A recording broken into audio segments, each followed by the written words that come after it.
Good morning student. आज हम लोग पढ़ेंगे क्लास 10th के सोशल साइंस को आगे कंटिन्यू करेंगे। क्लियर टू एवरीवन, हिस्ट्री पढ़ रहे थे हम लोग। लास्ट क्लास में हम लोगों ने पढ़ा था कि किस तरीके से नेपोलियन ने डेमोक्रेसी को डिस्ट्रॉय किया, लेकिन एडमिनिस्ट्रेटिव फील्ड में बहुत अच्छा काम किया। ठीक है, लेकिन रियल में पॉलिटिकल जो फ्रीडम्स था वो सबको उसने ख़त्म कर दिया, छीन लिया। जो लोग उसको वेलकम कर रहे थे, आज वही लोग उससे परेशान थे कि हम लोगों ने किसको बुला लिया। क्लियर टू एवरीवन, आगे हम लोग पढ़ेंगे कि नेपोलियन का हुआ क्या, वो फर्दर आगे पढ़ेंगे।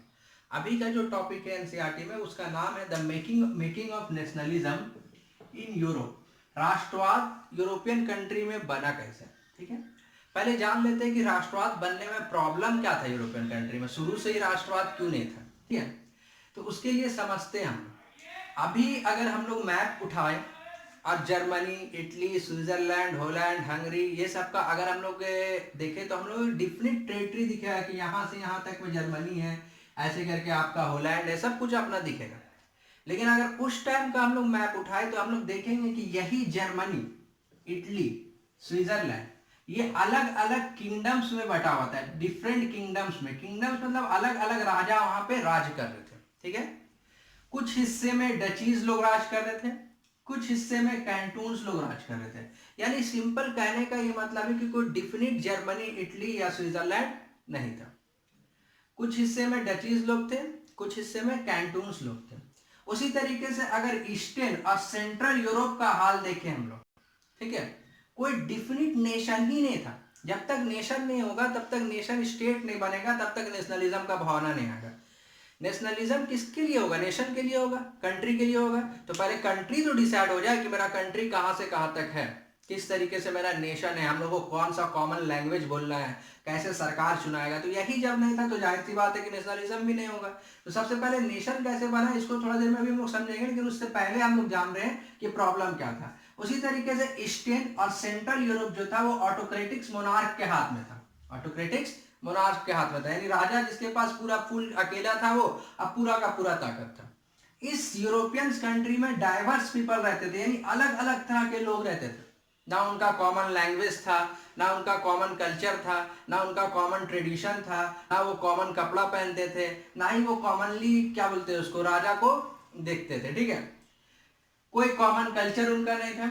डिफरेंट लैंग्वेज और इथनिक ग्रुप के लोग थे। इथनिक हम लोग पढ़ेंगे, इथनिक के ऊपर हम लोगों का पॉलिटिकल साइंस में पूरा एक चैप्टर है, तो उसमें उसको हम लोग पढ़ेंगे। ठीक है, ये एकदम अलग अलग लोग थे, कॉमन कल्चर भी नहीं बिलोंग करते थे, डिफरेंट लैंग्वेज भी था, डिफरेंट इथनिसिटी भी था। ठीक है, इथनिसिटी अभी समझ लीजिए कि कोई बटा हुआ रहता है। जैसे रहता है ना कि किसी का मान लीजिए कोई गोरा है, कोई काला है, या कोई सेम लैंग्वेज बोलता है, कोई अलग लैंग्वेज बोलता है, तो ये सब इथनिसिटी कहलाते हैं। हम लोग पढ़ेंगे उसके बारे में। ठीक है, वो लोग जनरली कौन सा लैंग्वेज बोलते थे, तो वो लोग अभी हम समझते। उसी तरीके से ऑस्ट्रिया और हंगरी के लोग जो थे, ठीक है, वो हैब्सबर्ग एम्पायर के द्वारा रूल किया जा रहा था वहां पे, हैब्सबर्ग एम्पायर के द्वारा। हंगरी के लोग भी अलग अलग लैंग्वेज बोलते थे। कुछ लोग मैग्यार बोलते थे, ये लैंग्वेज है मैग्यार, हिंदी इंग्लिश होता है ना, उसे मैग्यार लैंग्वेज। और कुछ लोग रीजनल डायलेक्ट्स बोलते थे, यानी लोकल लैंग्वेज जो होता है, कॉमन लैंग्वेज, उसको बोलते थे। ठीक है, ग्लेशियर जो था वो पॉलिश के द्वारा राज किया जा रहा था। ठीक है, यानी हर जगह अगर और हम लोग डिटेल में देखेंगे तो हर जगह अलग अलग किंगडम, अलग अलग शासन, अलग अलग मोनार्कियल, अलग अलग डिक्टेटरशिप के द्वारा राज किया जा रहा था। ना कॉमन कल्चर था, ना कॉमन लैंग्वेज था, ना कॉमन कुछ भी, कॉमन लोगों में इथनिसिटी भी नहीं था। क्लियर टू एवरीवन, आ रहा है समझ में?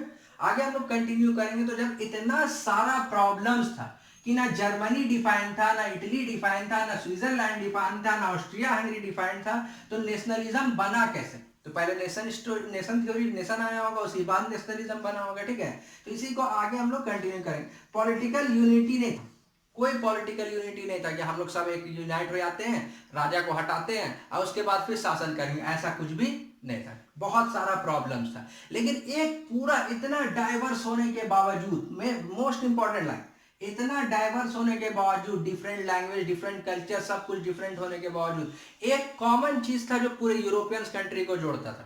ठीक है, सोचिए, समझ में आ रहा है? वो कॉमन चीज था एलिगेंस टू एम्पायर, यानी सब लोग राजा से नफरत करते थे। ये कॉमन था कि वहां के सब लोग क्या करते थे, राजा से नफरत करते थे। यही सबसे कॉमन चीज था पूरे यूरोपियन कंट्री में, कोई नहीं चाहता था राजा को। ठीक है, क्लियर टू एवरीवन?